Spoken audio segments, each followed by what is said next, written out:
Hey guys, this is Connor Grover for FightersOnly.com. Here today with Melvin Guillard and his really adorable dog. Thanks for taking the time. Thanks, buddy. I appreciate it. So Melvin, we're here at Greg Jackson's right now. You've been here about 6 months, right? Actually, 9 months. I've been here since January. Oh, fantastic. Yeah, I started here in January. How you liking it? Love it, man. I'm undefeated. Growing as a fighter, becoming mentally better than I used to be in the past. Sharpening up my physical tools as well, so I'm happy where I'm at. You know, it was a great career move for me. You're training here now. This is such a family-friendly atmosphere. Whenever I come here, I always feel so welcome. Is that how you felt when you first came here? Yeah, I mean, when I trained back in Houston with Saul, you know, it wasn't a dog-friendly gym, and I've had Verdell since the beginning, and you know, he's just really caught up in the business part of it. And when I got here, man, Coach Greg and them accepted me, Verdell, my wife, with open arms, and you know, he's part of the gym. You know, when I run the mountains, he's running the mountains with me. When I run the sand dunes, he's there as well. So, you know, he's paying his dues too as a little man. But you know, I love being here, man. This was probably the best thing ever happened to my career. For a long time before I came here, I always knew I had the physical tools, but I always doubted myself. You know, I would say certain guys in my weight class were better than me. I wouldn't say any names, but I always thought mentally guys were physically, well, not physically, but more mentally better than me. And now I don't have that, you know. And Coach Greg and Coach Winklejohn has given me an opportunity to not only become a better fighter and a better person, but to believe in myself too as well. So it's definitely a life-changing experience being here. That's incredible. Tell us a story about Verdell. How did you end up getting this awesome dog?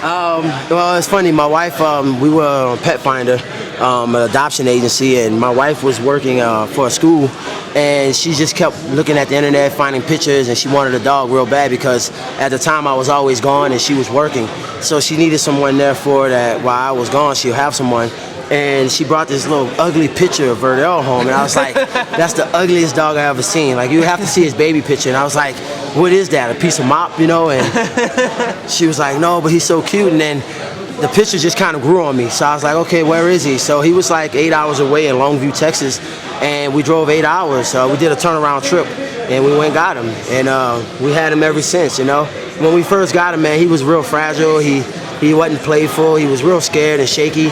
And then after about maybe 2 weeks of having him, he just kind of opened up to us. So ever since then, man, he's been part of the family. Yeah, it seems like he's part of the gym now, too. Oh, dude, he loves it here. He loves it here. And I know he's got his little buddy, that Jack Russell or whatever. Yeah, Milo. Little Milo, yeah. He's the most jacked dog I've ever seen. You seen the muscles on that dog? Yeah. It's like that dog's doing bench or something like that. He's doing squats or something, yeah, definitely. So your next fight's with Jeremy Stephens. Both of you guys are just incredible barn burners. This has fight of the night potential written all over. Nah, it's knockout of the night. You know, for first part of this situation where I called him out, I had a lot of respect for the guy, and I kind of lost it over the last few weeks because, you know, he's putting up a lot of video blogs, talking a lot of smack, and, you know, we kind of came to a mutual agreement for this fight. You know, we were at in last November. And, you know, it was like a friendly thing, you know, no bad blood, no animosity. We just know it was on paper it'd be a great fight.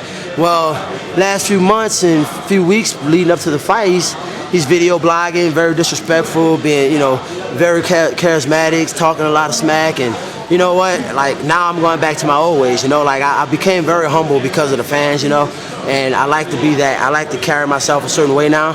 But for the next 3 weeks, I am not going to be that guy. You know, I am going to be the old me. I'm going to voice my opinion back.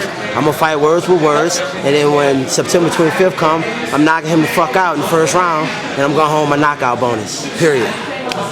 Sounds like a great strategy to me, I'll tell you what. All right, well, thanks a lot, Mel. Thank you. I look forward to seeing that. Oh, thank you. I'm Connor. Keep the faith.